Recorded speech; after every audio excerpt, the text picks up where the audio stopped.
वो कह रहे कि कोई नहीं, परसों भेज दे रहे हैं नोटशीट बना करके। कोई प्रॉब्लम ठीक है।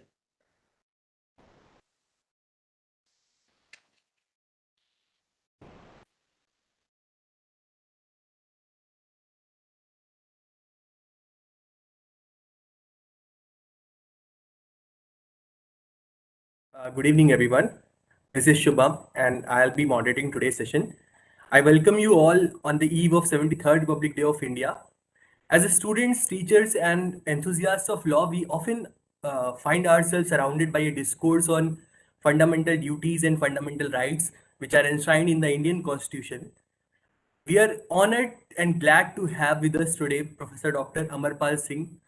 He is Dean at University School of Law and Legal Studies, GGS IPU, University of New Delhi. Earlier, he has also served as professor and head in Dr. Ram Manohar Lohia National University, Lucknow, and before that, he has also served as an associate professor of law in National University, Jodhpur. He has a teaching experience of more than 20 years, and he has also presented numerous research papers and in the various national and international conferences. He is also a life member of Indian Law Institute, New Delhi, and Indian Institute of Public Administration. And he's also an associate member of Indian Society of International Law, New Delhi. He's also a constitutional law expert and environmental law expert, and he holds three masters to his credit, one in the English literature and two in law. We are indeed grateful to have him today to talk upon this very nuanced topic and a topic which has significance in the contemporary parlance. And therefore, we have titled this session as Mapping Constitutional Duties in Contemporary Times. Thank you, sir, for joining us on such a short notice. Before we move on to the session, I would request all the participants to put their questions in the chat box. In the later part of the session, we'll be taking up a few questions and through the chat box itself. And I would also request all the participants to be on a mute mode so that we can smoothly listen to what sir says. As far as the Center for Constitutional Law and Governance is concerned, as many of the participants are joining us for the first time, it is an interdisciplinary, it is a center of Rajiv Gandhi National University of Law, which focuses upon an interdisciplinary study of different subjects from a constitutional law and governance perspective. We also we also we also engage ourselves in organizing webinars and other research activities in the institute itself. We are very honored to have you, sir. The floor is yours whenever you are ready. Okay, Shubham, thank you so much for a very elaborate and very kind introduction that you have given.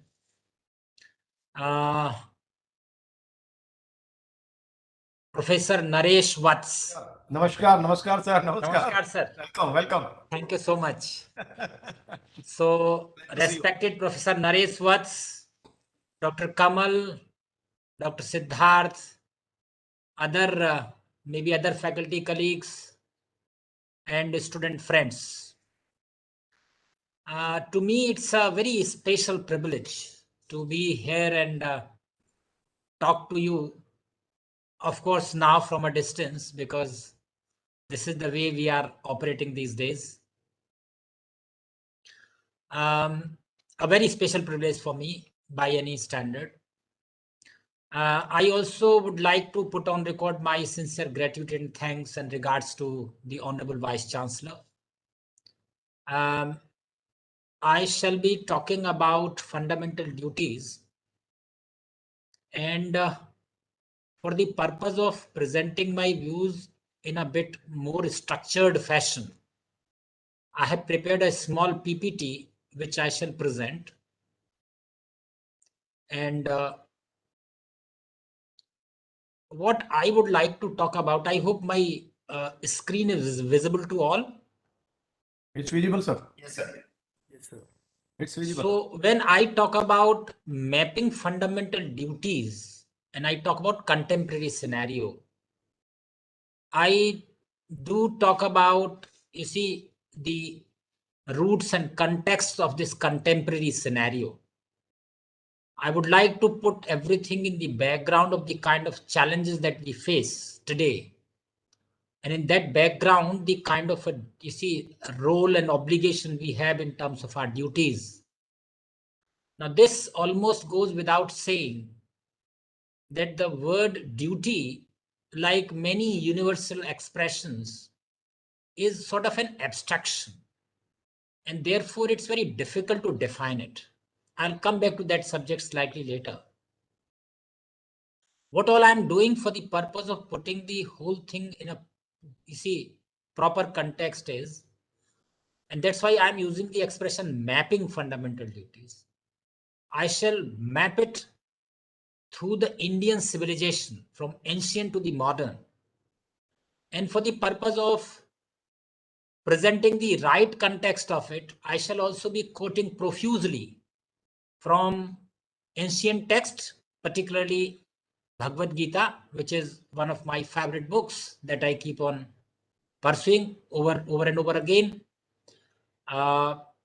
Because of a bit of Sanskrit background that I have been in touch with Bhagavad Gita for a very long time. One of a wonderful text that helps almost everybody.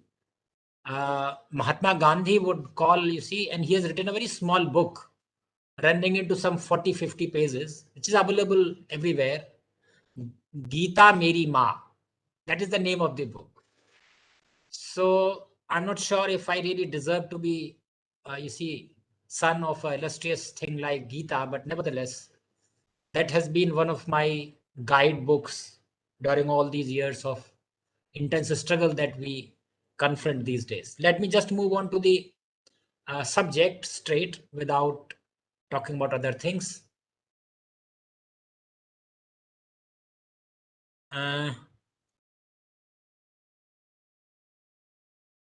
This is not getting changed. Yes. Friends, you see, I'm using the expression that we find in the Article 1 of the Constitution, India, that is Bharat. I'll come back to that slightly later. But one very small thing that I would like to talk about is that we as a community, as a country, as a nation, stands at the crossroads of history. Pandemic has been just one of the you see, unprecedented things that had happened to us, denting the psyche and economy of the whole nation in a very big way. Almost everybody is rattled by this, you see, very uncertain kind of a problem that we have been facing during the last 2 years. Apart from that, you see, during all these years, we have very unprecedented type of dissensions as to the goal of our nationhood, our identity, and several other things. Like, this is something that we watch these days. If you look at last 100 years history of India, probably we never had that many dissensions as to the kind of goals that we have in the life of the collectivity called India. And then we have, you see, those security threats on the Western front, China and Pakistan taken together.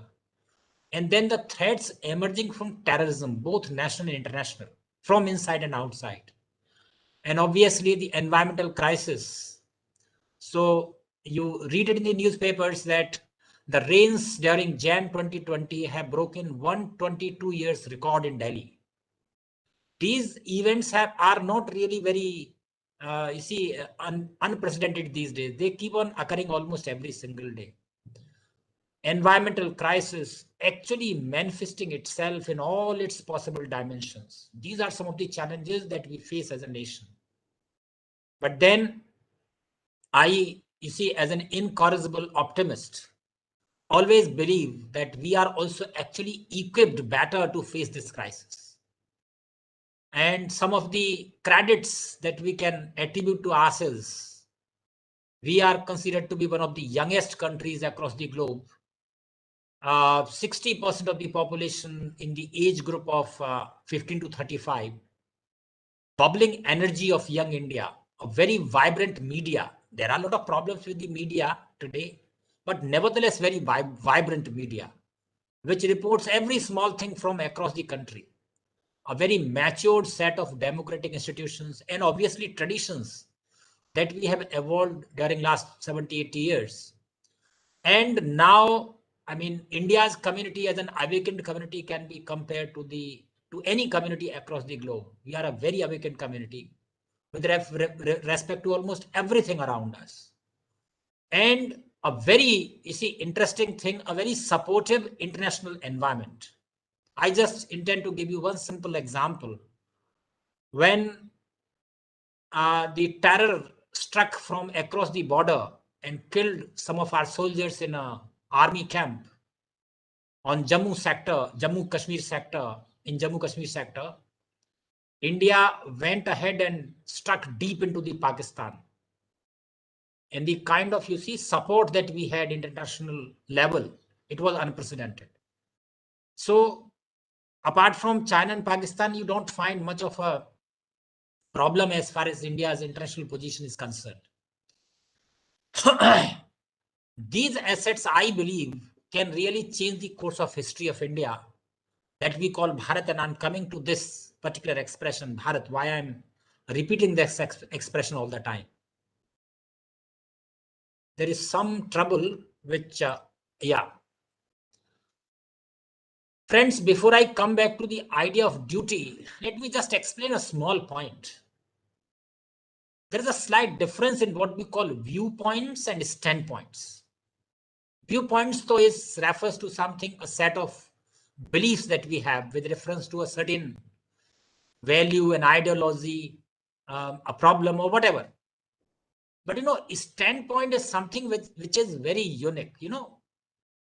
A standpoint actually determines our viewpoint. This is something very interesting. So say, for example, say I'm sitting facing you and my face is towards the east. So I say, this table is towards east to me. You say, no, this table is towards west to me. Your standpoint determining your viewpoint, and you are presenting things in a very different way, opposite to me, and both are correct. Exactly similar situation we'll have to see with reference to duties, I'll tell you. And therefore, the idea of duty has got to be understood in a cultural context. I'll explain that with reference to what we have in our constitution. So generally speaking, we do not give a lot of, credit to what we see in Article 1 of the Constitution. India, that is Bharat. Keep on talking about it and keep on interpreting as well. India lives in cities, Bharat lives in villages, and several other things. But let me tell you, India is basically a community that lives in the areas abutting Sindhu River or Indus River, India. That was the, geographical name, so to say. But Bharat explains something different. It's a cultural expression. You just do a bit of Sandhi Vichhed, as we call it in Sanskrit. Bha means Bha, Abha, light, truth. Right? And Rat means engaged. So Bha, Abha, light, a community that is consistently engaged in search of truth, light, that is Bharat. It's a cultural expression. So when we say India, that is Bharat, and K.M. Munshi has written a small pamphlet running into 60, 70 pages. What is that? By the name Fundamentals of Indian Philosophy, something like that. A small 60, 70 page book. Published by one Asian Publications from Bombay. Very old text I have with me. I don't know if it is, available in the print these days or not. But given the kind of, IT system that we have, it might be available somewhere. He talks about it. This expression of a community which is consistently engaged in search of truth, Asato ma sadgamaya, tamaso ma jyotirgamaya, mrityor ma amritam gamaya. That's how you see Upanishad will talk about as the ultimate destiny of this community called Bharat. So that is one point that we need to understand. And the expression duty has got to be understood from that very specific perspective of the community called India. Bharat, that is name of a community consistently engaged in search of truth. Before I move on, let me give you another small point that might help us in better appreciating what I'm trying to say. Friends, in Indian tradition, the whole universe is the cosmotic plan is actually classified into three elements. We call it Vyasti, Samasti, and Parameshti. So Vyasti is everything that relates to an individual, his identity, his character, everything. And Samasti relates to community, its character, its destiny, its nature, and all those things. Parameshti is something, the world beyond us, so I don't go into that. The point I'm trying to make is that the collectivity, just as an individual, a Vyasti or a Vyakti has his own character, destiny, nature, everything. Similarly, a Samasti or a collectivity also has its own destiny and character. I don't have to explain it much. Those who have studied a bit of international relations and have come across Morgenthau's text, they just look at chapter 3 where he talks about national character, where he talks about exactly, you see, in the similar sense in which I'm talking about the Samasti of India. Bharat, that is, you see, a name of a community which is consistently engaged in search of truth. Now, coming back to duty, I had already referred to it, that duty, like so many other universal values and abstraction, it actually indicates towards a moral obligation. You feel morally obliged to do something. You see, find somebody and you feel, oh, I should be helping him or her.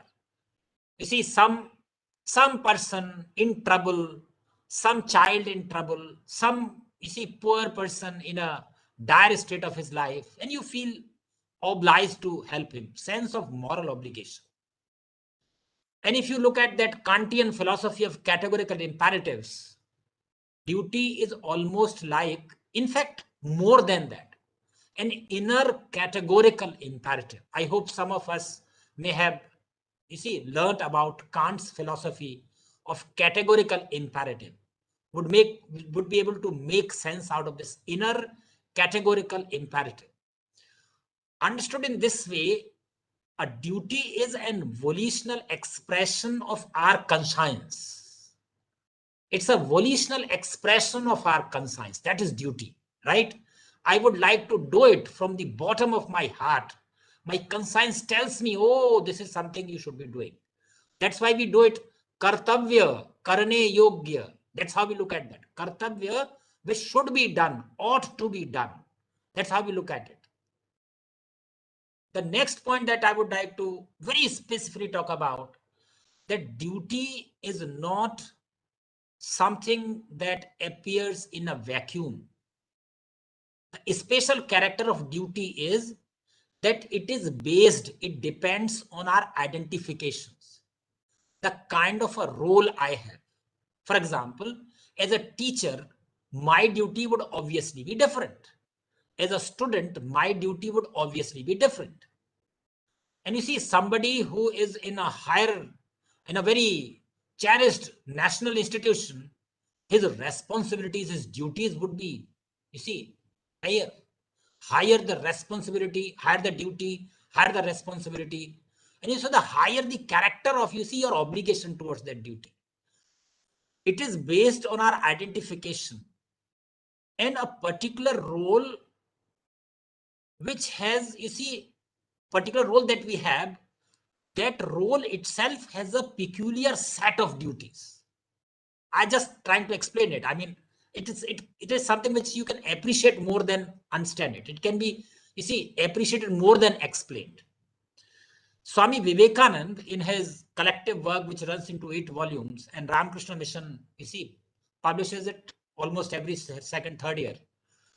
you see, devotes one full chapter to the idea of duty and says that you cannot define it. But then he gives a very simple formula. Something that elevates my conscience, something that feels me make ennobled. You see, an ennobling feeling. Oh, I have done something good. So, sometimes you sacrifice something for the benefit of somebody and you feel so happy from within. Something that elevates my thinking, something that ennobles me, that makes me feel happy from my inner conscience. That is basically duty. Once again, I would like to, keep on reiterating it. You cannot define duty. It's an expression that is related to a particular context. Your duty is determined by the station in your life, where you stand. Peculiar set of duties are attributed to you, right? Then coming to, an Indian context, Swadharma, as we call it, something that is very peculiar to me is associated with the idea of duty. I'm just quoting two parts of, two shloks from chapter 18 of Bhagavad Gita. So first is from, shlok 45 and the second is from shlok 46, just two expressions. Swe swe karmanya abhiratah sansiddhim lavate narah. One who keeps on doing his own karma, his own duty in a sense, one who is abhirat in his own karma, sansiddhim lavate narah. Only that person gets, the sansiddhi. The ultimate achievement is actually obtained by that individual who is swe swe karmanya abhiratah. Apne karma mein jo abhirat hai. Now, this apne karma is duty basically, but you need to understand it. And the next shlok, once again, only a part of it. Swakarma tamabhyarcha siddhim vindati manavah. If you do your karma as if you are, doing a prayer, tam abhyarcha. Abhyarcha means prarthana, prayer. So if you do your work like you do prayer, siddhim vindati manavah. That manav only achieves that siddhi. Siddhi means the ultimate level of achievement. I hope you understand the concept of siddhi in Indian context. कोई सिद्ध पुरुष है तो उसका मायने है कि he has achieved something ultimate. So swakarmana tam abhyarcha, as if you are doing your duty as a prayer. Somebody who does his duty as a prayer, siddhim vindati manava. That manav, that fellow only attains the ultimate. And this is something which goes without saying. One who's dutiful is also reliable.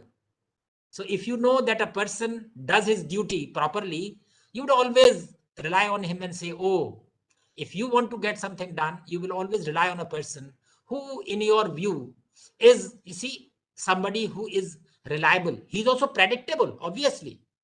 One who is dutiful is also predictable. You know what is going to do. So by looking at somebody who is very studious, devoted to his duty, if you give him a job, you know that you are getting the work done within the given time frame. Now this is something we need to understand. Duty may not always be in accordance with the public opinion. Sometimes, and you must have seen it, that those who have been our heroes, sometimes they have gone against the prevailing public opinion and has done things against intense opposition. But then from their inner categorical imperative, they believed that is what is their destiny. That's what their duty is in a given circumstance. And please remember, I will be quoting this once again. Greater is your brilliance. Greater are your attributes. Higher is your responsibility. And that's what, Gita talks about. Yoga karma sukaushalam. What is efficient? What is yoga basically? What is yoga? Yoga is basically karma sukaushalam, which means the most efficient achievement of your karma. The best way your karma is done is what yoga is all about. So doing your duty perfectly is yoga. That's what Gita is trying to say. Yoga karma sukaushalam. All texts from Bhagavad Gita. Friends, this is something that we know, that Bhagavad Gita is considered to be a very simplified gist of what we see otherwise is a very philosophical tradition of Ved, Upanishad, Puran, and several other things, right? Gita is a simplified, or what we call Lokikrat Darshan, which common man can understand. You see, that's how we look at Gita. That's why, its popularity is because this relates to something which concerns every human in his common pursuits, right? Now, when we talk about duty, it must have reference from Gita as such. And I will be quoting from chapter 3 of Gita that basically talks about, you see, the duty in a very different way altogether. And I'd like to explain it. But we must note this as well, that Bhagavad Gita consists of three main philosophies. We call it Karma Yoga, Bhakti Yoga, and Jnana Yoga. If you look at Bal Gangadhar Tilak's Gita Rahasyam, he considers Gita to be the text of Karma Yoga, basically. But there is obviously, you see, quite a bit of portion devoted for Bhakti Yoga, chapter 12 and related, portion. It all, you see, talks about how that Bhakti Yoga is to be done, and Jnana Yoga, obviously. But it is known to be dominantly a text on Karma Yoga. And that's what we need to understand it. I have just given you, see, the shlokas as well. So if you have a good commentary on Bhagavad Gita, you can go back and understand it in that particular context. But I'm quoting it from the point of view of duty. So at one place, Lord Krishna talks about Nahi kastik sharmapi jatu tisthate akarmakrit karyate hyavasah karmah sarvah prakriti jaygune. Everything under the sun, not for even a single moment can stand still. It is doing its duty, it's doing its karma, karyate hyavasah karma. It is doing its karma as if it is being forced to do so. मानो दूसरे के वश में होकर के वो कर्म कर रहा है, परवश होकर के कर्म कर रहा है. That is the kind of a, you see, system you have. नहि कश्चित् क्षणमपि जातु तिष्ठत्य कर्मकृत् कार्यते ह्यवसः कर्मः sarvah prakriti jayguni. According to our own character and destiny, everybody engaged in doing something every moment. Even when you are not doing something, you see, some karma is happening, though it might fall in the category of akarma or vikarma or whatever is sukarma, whatever you call it. But every moment, every small thing under the sun, according to its peculiar qualities, is consistently engaged in doing something. And then what kind of a karma should be done? And I'll come to why should I perform my duty to later. Yagyarthat karma netra lokoyam karma bandhana tadartha karma konte mukta sangha samadhi. So you see, the whole universe, this entire biospheric cycle that we have, is some kind of a yagya chakra. And within this yagya chakra, everyone has a certain, you see, certain place associated with him, certain station in life that he enjoys.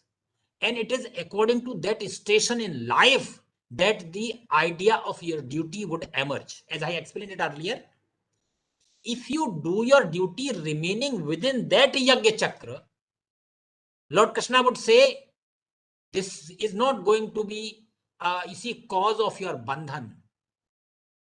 So, yagyarthat karma, if you are doing your karma with reference to your duty, which is there according to the station in your life, then it is an ennobling experience. It's an absolving experience. It's, you see, a wonderful experience. That is tadartha karma konteya mukta sangha samachara, right? So then, like, the kind of a karma that you do is ennobling experience. That's how he talks about it. But why should I perform my duty? That question remains. And he explains it. And I have given the slokas as well. Chapter 3, slok 22. Chapter 3, slok 21. First, 22. He talks about Name Parthaste Kartavyam Trishu Lokeshu Kinchana. He says, look, Arjun, I don't have to do anything under the sun. In all the three loks, त्रिषु लोकेषु किंचन, 3 लोकों में जो कुछ भी है, मुझे कुछ भी करने योग्य नहीं, everything is available to me on the asking. नान अवाप्तव्यम वर्तैव च कर्मणि, तभी मैं कर्म तो करता हूं। मुझे कुछ भी अप्राप्य नहीं है, फिर भी मैं कर्म करता हूं। Why do I do my duty? And that's what he explains in this श्लोक। यद्यदाचरति श्रेष्ठः तत्तद् देवेतरो जनः यत् प्रमाणं सकुरुते लोकस्तदनुवर्तते। He says, you see, everybody works. He has already talked about it. Every single thing under the sun, almost being forced to do something, is engaged, consistently engaged in doing things according to the nature and the peculiar qualities that a person has. But Yadyadacharati Sreshtha, the expression Sresht is interpreted by Satwalekar in his commentary on Bhagavad Gita as one who stands in the capacity of a leader. And please understand it.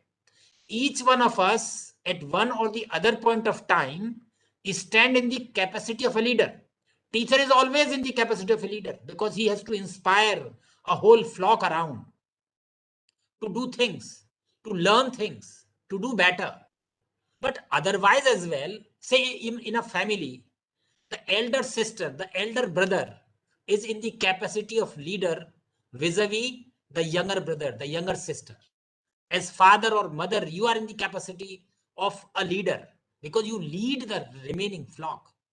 So therefore he says, when a person who stands in the capacity of a leader, when he works, when he performs his duty, he does not work because he has to work and perform his duty. He works because yat pramanam sakurte lokas tadanuvartate. By the work that he does, he creates a praman, a precedent. A precedent gets created. Lokas tadanuvartate. And that is something the remaining people would follow him. So therefore, those who stand in the capacity of a leader need to perform their duties because by performing their duties, they create an example. And that example becomes a precedent for the remaining flock to follow. That's why we should be doing our duty. I'm not sure if some of you have read a very small story by Prem Chand, Bade Bhai Sahab. If you have not read it, you can always Google it. Read it in Hindi, Bade Bhai Sahab. A person who is, you see, not a very good student and you see, just whiles away his time. And then you see, he is saddled with the responsibility of taking care of a younger brother. And look what kind of a change happens in his personality. When you are saddled with a responsibility, your thinking undergoes a tremendous transformation. And mind it, responsibility is not a material element that you can analyze objectively. It is something which is to be felt subjectively. It's a matter of your own inner, you see, categorical imperative, something that belongs to you by your conscience. So therefore, when you perform your duty with a sense of creating a precedent for others to follow, you really do your duty perfectly well. The quality of your karma goes up like anything. That's why Bhagavad Gita puts it, you see, what is that? Karmanyeva adhikaraste ma phaleshu kadachana. You see, when you start concentrating on the kind of a, result that would come out, the quality of your karma goes down. Therefore, the best way to achieve best results is, and it is pragmatic. It's a pragmatic philosophy. If you concentrate on your karma to do it the best, the results would be best. Don't just concentrate on the product of your outcome. Just concentrate on the karma. That's what Bhagavad Gita talks about. You see, this karmanyeva adhikaraste is slightly a complicated philosophy, which I'll avoid at the moment, but I just refer to it because that has a small reference here.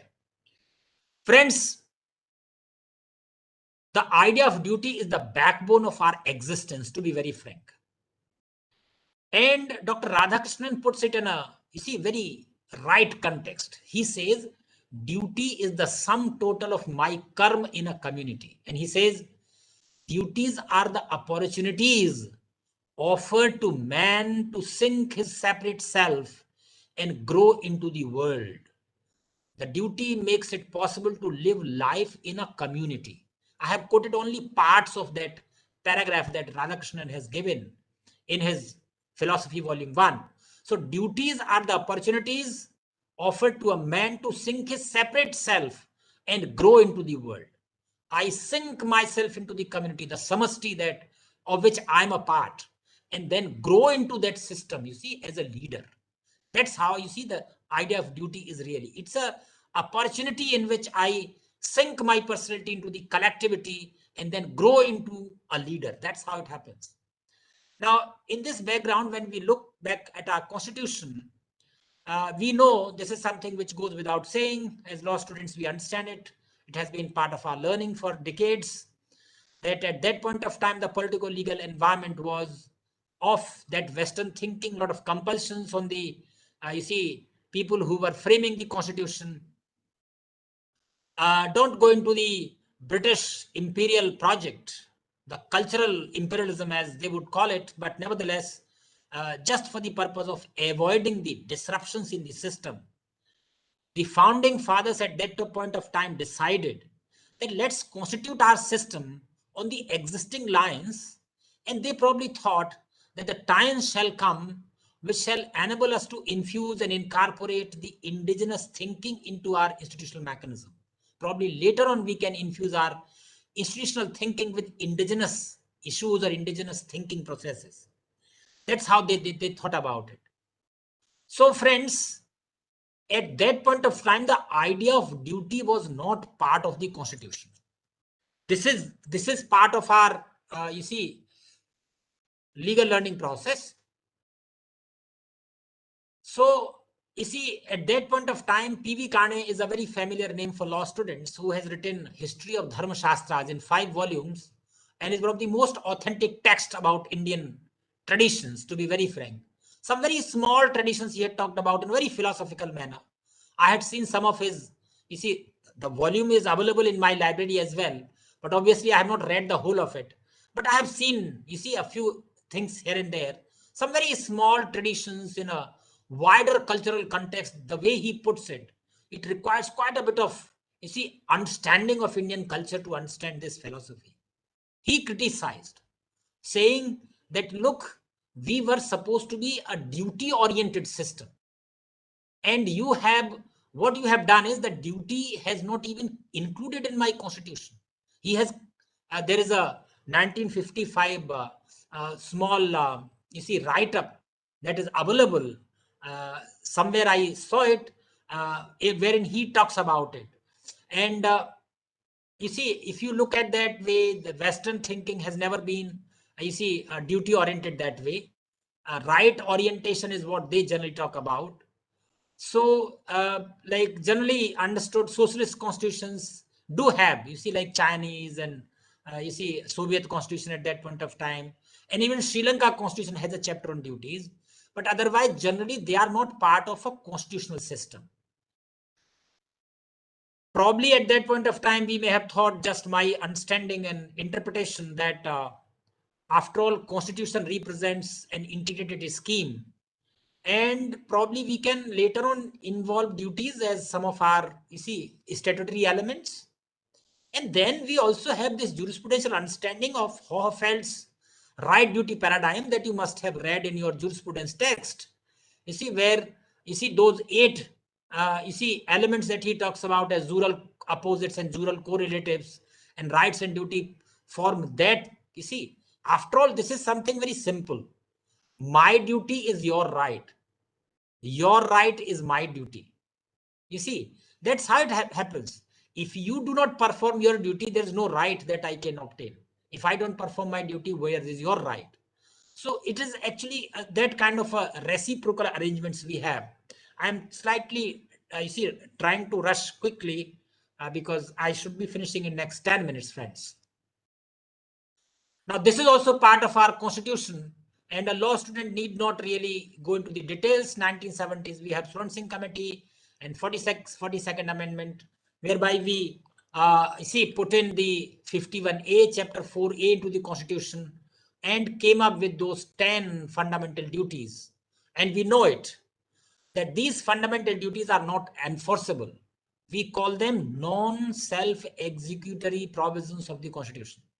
Non-self-executory in the sense that your fundamental rights are automatically available to you. They do not require any kind of an executive document, some kind of a rule system to bring it into force. Your right is violated by virtue of Article 32. You can go to the High Court, Supreme Court, whatever you want. Okay, 226 and 32 is there. So therefore, for the purpose of executing these duties, you need to come up with some kind of an executive effort in terms of some law, some statute, some, policy frame, something like that. So we call them non-self-executory provisions of the Constitution. But please understand it. They are nevertheless very important elements in the Constitution. And this is something that we had in the first 15-20 years of our constitutional existence. We had an intense debate on the subject as to whether directive principles, because they are not enforceable, are they irrelevant? And Supreme Court in Golaknath has said it in so many words. The balance between fundamental rights and directive principles constitutes the bedrock of Indian Constitution.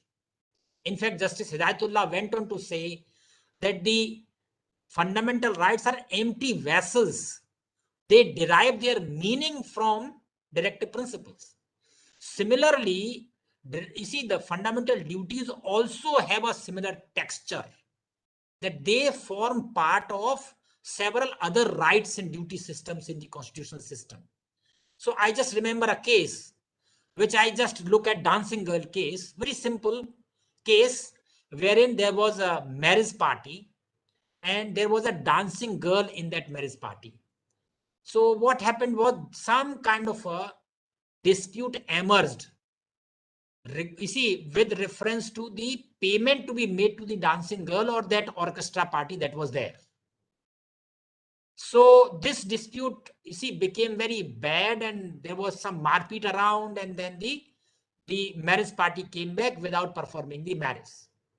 So thereafter, the person, the father of the bride, the groom, father of the groom, he had taken a case to the court that, I had spent so much money on this, and because of their mistake, I suffered so much of loss. Therefore, this loss should be given to me. Very interestingly, the matter has gone up to the High Court, and the High Court has decided it with reference to a fundamental duty. There is a fundamental duty in the Charter 51A to respect womanhood. So the court said that, look, you have not respected the womanhood and have came back with the marriage party. Can you understand the embarrassment that the girl who was going to be married, now she's no more married. Who shall marry her? You have not respected the womanhood, therefore you cannot claim a right. There are a couple of cases here and there. If you do a bit of search, you will find it. And I have references of a couple of cases. I can always share them. It's a very small case, just for the purpose of explaining the point that simply because they are non-self-executory provisions of the Constitution are not enforceable in a court of law does not mean that they are so significant under a constitutional scheme. They do have their part to play under the Constitution. That is something we need to understand and appreciate. Friends, this is something that I should not be, looking into much. These are the duties that we have under the Constitution. You have read it probably. Abide by the Constitution and respect its ideals and institutions. The national flag, the national anthem. Cherish and follow the ideals which inspired our national struggle for freedom. Uphold and protect the dignities, protect sovereignty, unity, and integrity of India. Defend the country and render national service. Promote harmony and spirit of common brotherhood. Fraternity is one of the 6 values that we have enshrined in part in preamble of the Constitution itself. Dignity of the individual, very important. Value and preserve the rich cultural heritage of our composite culture. Protect and improve the natural environment. Develop scientific temper. Safeguard public property. Strive towards excellence in all spheres of individual and collective activity, and provide opportunities for education by the parents. This is something that had come to us by virtue of 85th Amendment, whereby 21A was inserted and this duty was also inserted. Article 45 was also amended, whereby that Unni Krishnan judgment has been converted into a right under the Constitution by 85th Amendment, probably in 2002. You can just cross-check the year and all that. It could be slightly wrong. I mean, facts are facts in any case. So I'm just talking about from my memory at the moment. Now, these are my concluding remarks. And let me tell you, I also have a small PPT after this, which is an inventory from contemporary perspective, the kind of duties that we have. So concluding observation does not finish it off. Couple of minutes and I'm through it. Another 3 minutes. I will not be talking about this story. It's a story which will take 3-4 minutes. So I will not talk about this story that I'm talking about. But let me tell you that fundamental duties that we have under the Constitution have something very peculiar to India and Indian tradition. Almost each one of them, given a bit of time frame, and I have done it in an article, in fact, each one of duty has a very specific Indian context, a problem, a tradition, a cultural pattern, but it is associated with something. You can even, go back to Gitanjali, paragraph 35, Rabindranath Tagore's Gitanjali, for which he got a Nobel Prize. Very famous paragraph that we have, where the mind is free and the head is held high, and several other things. And then he writes, into that heaven of freedom, my father led my country awake. You see, read Rabindranath Tagore that he wrote in early 20th century. Read the fundamental duties that you have written into the Constitution in 1975. And just try to associate them. Peculiar qualities that refer to Indian genius, Indian problems, Indian culture, Indian traditions. Everything very peculiarly Indian. I will not tell you the story right now. And therefore, friends, none of the fundamental duties is such which can be ignored. If we ignore them at our own cost. Therefore, my understanding is always that we should always, take a pledge, should remind ourselves that these constitutional ideals, have got to be nurtured and nourished. I mean, in our coming generations, these have been nurtured and nourished, by our forefathers. So we will have to do something to, nurture and nourish it in our coming generations, right? So that our coming generations continue to inspire, continue to get inspired, And how do we incorporate these ideas into our common way of life is something we'll have to think over. And this is the kind of a prognosis or a conclusion I put in, that the glory of India, that is Bharat, shall be proportionate to the efforts we make in incorporating these ideals into our lives, individual or collective. I have already explained this. What is this Vyasti and Samasti, right? I have already explained it. The last 1 minute, just have a look at these inventory of what constitutes our duties today. It's not that I have repeated a couple of expressions here. Greater your brilliance, remember, higher is your responsibility. I have included this in slide number 2. Yoga karma sukaushalam. Must concentrate on the quality of your karma. Stand like a firm rock, because that is the only way you manifest your heroic character. Your character doesn't come out when you are just volatile and moving, from crisis to crisis, fumbling in everything. No, stand like a rock. Then you manifest your heroic character. Sometimes you have to stand against the intense opposition as well.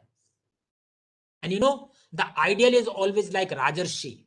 So Raja Janak in Indian tradition is is said to be that Rajarshi who was a Raja but Rishi at the same time. He was a king, but nevertheless he could give up anything or everything.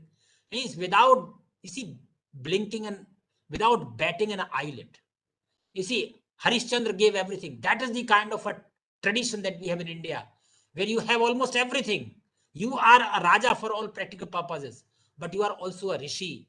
You can leave everything And remember what Abraham Lincoln talked about. You see the qualities of a man, that you can almost give up everything and start afresh. That is the kind of a personality you should have. You see, inviolate family values for a healthy society. Mind it. Sorry, service first and service last. Because we are privileged. If you look at the kind of a system we belong to, 130 crore people and a growing humanity, and you see a variety of ways at every place whatsoever. So we have a duty towards this growing humanity. Service first and service last. We need to remember it. In fact, remember, this ennobles our personality. I would request you to, I can always share that chapter, but you see, I will have to get it PDF, photocopied or something like that. Chapter that Vivekananda has written in his complete work that is now available. So read that chapter. It is available in Hindi, English both. I have an English edition as well. So service first and service last, that actually chisels our personality. It brings out the best in us. And then inviolate family values for a healthy society. Don't play with family values, because family is the system which is the backbone of any kind of a future that you can think of. What distinguishes India from any other system is very strong sense of family values. Please understand it. You see, if you intend to save India, and I tell you, I intensely believe that if the world needs to survive, it has to learn the way India has been living through centuries.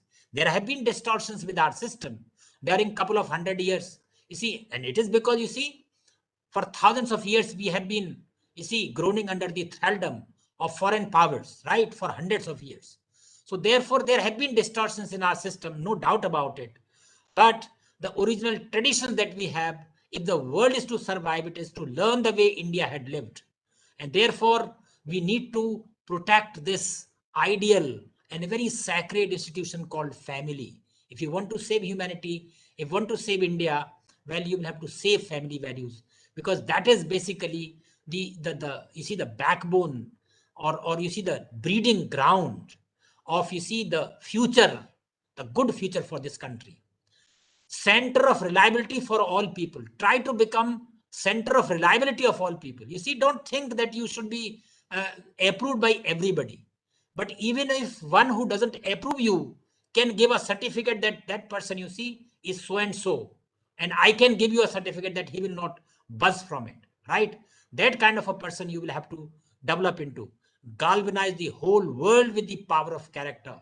You know, in Indian context, though partially Chinese, we say wealth is lost, nothing is lost.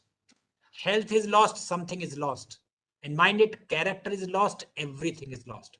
That's how we should be looking at the element of duty. Friends, there are a lot of things that I should be talking about, but my time is over. I've already taken 5-7 minutes beyond what I thought, 45 minutes or something. I've already crossed 52 minutes. So therefore, I'll stop here. And but nevertheless, any kind of a question, I shall be extremely happy to make an attempt to answer it. I look for your questions. If somebody is looking at the chat box and can read questions for me, I'll be extremely happy. I'll just put off this.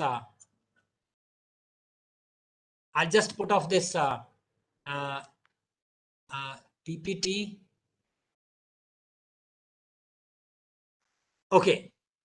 We're taking the Thank you so questions much. I put on record my sincere gratitude and thanks once again for a very patient listening. Your questions, please. Sir, I've read that. Sir, I've read the discussion in chat box. I was handling that. We can ask the participants in this session for questions. You may please raise hands. We'll unmute you. Anyone? Sir, I was looking at your presentation, and I was reminded of the fact that, sir, we need to develop scientific temper, because when the vaccines arrived, the kind of gossips that we heard and the kind of anti-vaccine propaganda that was carried on social media, especially, and people developed, in a way, some sort of resistance to vaccines. I was actually attending a training session for presiding officers for the upcoming Vidhan Sabha elections in Punjab. Thanks to Registrar Sir, I have a duty there as a presiding officer. So they were providing for the extra precautionary dose of vaccine, and there were so few people who were ready to take the vaccine. I don't know why. I mean, I'm not a science student, but I believe these vaccines have helped us overcome the infection. And if it hasn't spread so far in this stage, it's because we have vaccinated. So I believe it is one of the fundamental duties to develop scientific temper, and probably if we have doubts, instead of indulging in gossip, we should actually read the science of vaccines. I must thank Siddharth for articulating a very relevant and contemporary issue with reference to one of the fundamental duties that we have under the Constitution, that is developing a scientific temper. But Siddharth, you'll have to understand it. So you see, if you look at the macro paradigm, the overall scene in India has proved to be one of the most vaccine friendly or least vaccine hesitance country. Over 160 crores vaccines administered over a period of 1 year. We have proved to be one of the most or one of the least vaccine hesitant systems. You see, the quality of a system is to be understood like when you are talking in terms of 130 crore people, and the variety is mind boggling, which even Indians think something very, very strange, right? The foreigners don't believe if you repeat these things with the foreigners, they don't believe. So when you go out from your country, so say in European systems, I spent a lot of time with European systems where I did one of my LLMs. So they would ask me, do you feel like a cultural shock here? I would always smile at them, would say, look, being an Indian, you become immune to cultural shocks because there is so much of variety within India. Are you appreciating this point? So we have all types of people here. There must be certain people who do not behave ideally with reference to a particular duty, with reference to a particular thinking process. But our quality should be determined with reference to the average that we obtain spread over a 130 crore people. So my understanding is looking at this particular idea, despite the fact that we have some of the most backward areas of the country, where you do not have, you see, even the basic literacy is not there. Even in those areas, the record of vaccination has been perfect. People have simply went on to receive vaccinations because they believe that the only way to fight this, you see, pandemic is vaccine, because medicines don't help us, right? So overall, our record has been, I mean, on the positive side, even if it is not excellent, if I put it that way. To my understanding, it is excellent. But even if you assess it moderately, to my understanding, it has been above average on the positive side in any way. I hope you have got part answer of your question. Sir, if I may add. Please. I must say, so while I was going through your profile just before this lecture, I found that in the beginning, your academics was in the Sanskrit, and in the graduation only you moved on to the English education. And in fact, this is the reason that we find your articulation, your connection, you connecting the dots to the ancient Indian texts in throughout this whole lecture. So one question what I would like to ask is that in the contemporary times, a lot of legal scholars argue that at the time when internal as well as external threats to security are increasing, then it is high time that we make these fundamental duties enforceable in the courts of law. Because for the past 70 years, we have been obsessed with fundamental rights and we have neglected these fundamental duties. Well, how do you see as a legal scholar? So I would react to it in a different way. You see, during 2003-4, I was in Belgium during those days. I mean, in that part of Europe, basically, Belgium, France, Luxembourg, these areas I was working, part Germany as well. So you see, I try to understand a bit. Belgium tried once to enforce the duty to vote. And the results were, you see, absolutely embarrassing. People who would otherwise vote were not voting. You know, there is always a sense of backlash. Now, having said that, having recounted that experience, this is part of our general knowledge, in fact. But having recalled that kind of an incident, my understanding is that duty is an element so abstract and so associated with the mindset of the Vyasti and Samasti that you cannot even articulate it in respect of a certain individual with reference to a certain context.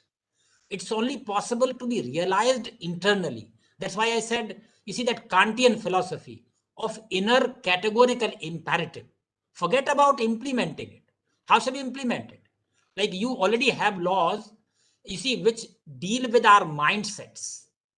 Part of our social mindset, I would say. Social psyche. Say, for example, child marriages. So you have a law for more than 100 years prohibiting child marriages. Do you think child marriages are gone? You have anti-dowry legislation for over 60, 70 years on the statute books. Do you think dowry is gone? Just think about it. The reason is that these things are associated with our social psyche. And when you are talking in terms of changing the social psyche or denting the social tradition by way of a legislation, I mean, read Roger Cottrell, Sociology of Law. The law as an instrument to make social change has always proved to be a very blunt instrument. Roger Cottrell is one of my favorite authors.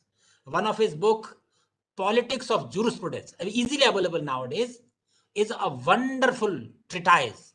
Another book that he writes, Sociology of Law, Roger Cottrell, you see, wonderful text. Read it, and you will appreciate that law as an instrument of social change has always been, throughout the human civilization, a very blunt instrument. We did it for a variety of reasons, and we understand it. Therefore, by the time we came to anti-dowry legislation, we have all, you see, made it a persuasive element. So dowry is not prohibited as such, but dowry is regulated, sought to be regulated, you know. So there are a lot of things. So you see, you cannot implement these things by way of law. That is the small point I'm trying to make. Attempt would be disastrous, as it has been in other cases as well. Thank you, sir. Persuasion is the way. Persuasion is the way. As I can see, we are also having this team presence of respected faculty members. Registrar sir and other faculty members are there. If they have any questions, we can take them up. Otherwise, I have one or two questions in the chat box.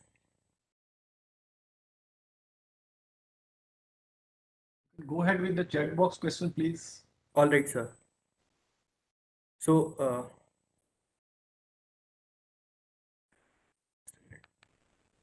Arvind is asking, what are the difference between Karma Yoga and Bhakti Yoga? Which one do you feel that we perform? Which one yoga we should prefer as we perform our fundamental duties? Thank you, whoever asked this question. Wonderful question. Anyway, Arjun also asks this question: which yoga is best? You see, and Lord Krishna has answered it in a, you see, a very elaborate context. So I'm not really competent to explain the whole context, though. But one thing I'll tell you: approach Gita as a commoner and understand it from the point of view of commoners like Gandhi, like Tilak, right? Who would consider this to be a basic text dealing with Karma Yoga. So Gita Rahasyam by Bal Gangadhar Tilak is, you see, he considers this to be a book of Karma Yoga. And therefore, you see, for we people, Bhakti Yoga is a very different kind of a element. That is something that we can probably, dismiss for a while. But doing our karma with a sense of bhakti, that makes all the sense. That's how Shlok 18th chapter 46. I talked about it. I quoted that Shlok, that if you do your work like you are doing prayer, you can achieve sansiddhi vindati manava. That sansiddhi, and like if you know a bit of Sanskrit or Hindi vyakaran for that purpose, Hindi grammar, then you see siddhi is one thing, but sansiddhi is a higher thing. You put a upsarg behind a particular expression. See the very spatial meaning it achieves. Sansiddhim vindati manava. The man achieves something ultimate, which you cannot even realize. So therefore, Karma Yoga is the call of the duty, and that's where we generally associate ourselves with. The Bhakti Yoga comes into play only to commit ourselves to that Karma Yoga. That's the only element of Bhakti Yoga, which chapter 12 also has a bit of reference to. I will not get into the text. It's quite a big subject. Nevertheless, partial answer. But nevertheless, thanks for raising a wonderful question. Thank you, sir.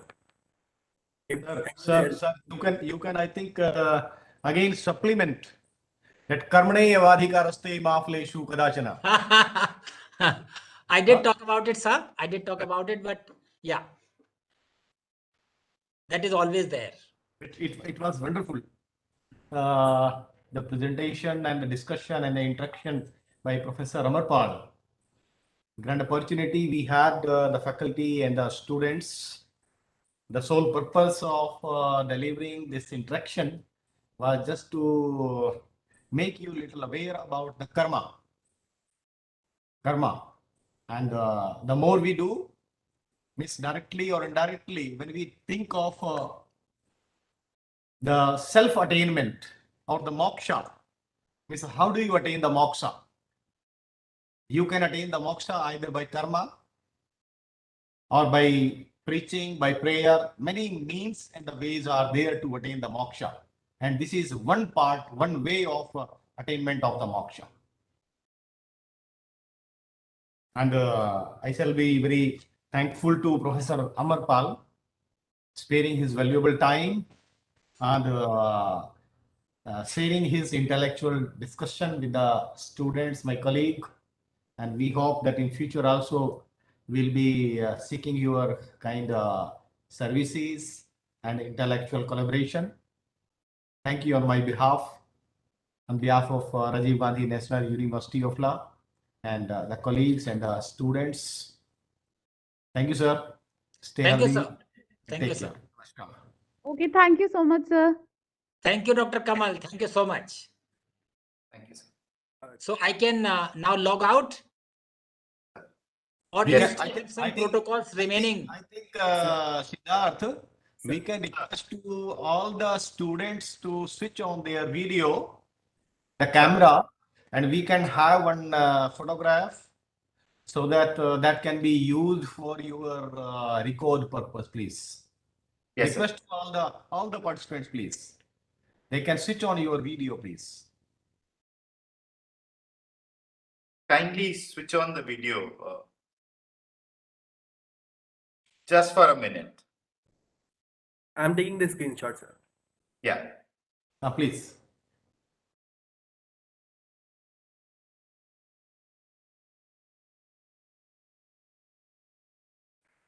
Just a minute, sir.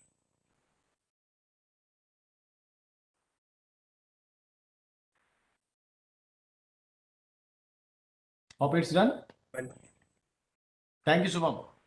Stay Thank healthy, you. everybody. Take care. Namaskar. Thank you, sir. I can log out now, sir?